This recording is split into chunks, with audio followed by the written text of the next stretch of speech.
আজকে আমরা বানাবো আলু ফুলকপি দিয়ে রুই মাছের ঝোল। তার জন্য লাগছে গোটা জিরে, লঙ্কা গুঁড়ো, জিরে গুঁড়ো। এখানে আছে কাঁচা লঙ্কা, টমেটো আর পেঁয়াজের পেস্ট।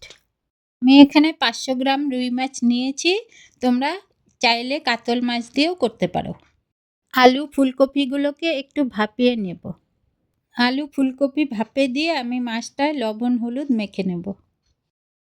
মাছ মাখা হতে হতে আলু ফুলকপি ভাপা হয়ে গেছে, নামিয়ে নিলাম। এখন কড়াইতে তেল দিয়ে দেব। তেল গরম হয়ে গেলে সামান্য লবণ দিয়ে দেব, যাতে মাছগুলো লেগে না যায়। মাছগুলোকে এপিট ওপিট লাল লাল করে ভেজে তুলে নেব।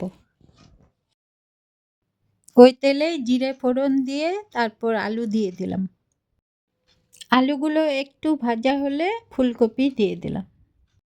আলু ফুলকপি ভাজা হলে হলুদ লবণ দিয়ে সমস্ত মশলা দিয়ে একটু কষিয়ে নেব। আমি গ্যাসের ফ্লেমটাকে লোতে রেখেছি, কারণ মশলা পুড়ে গেলে পোড়া পোড়া গন্ধ হবে। মশলার থেকে জল ছেড়ে এলে একটু ঢাকা দিয়ে দেব।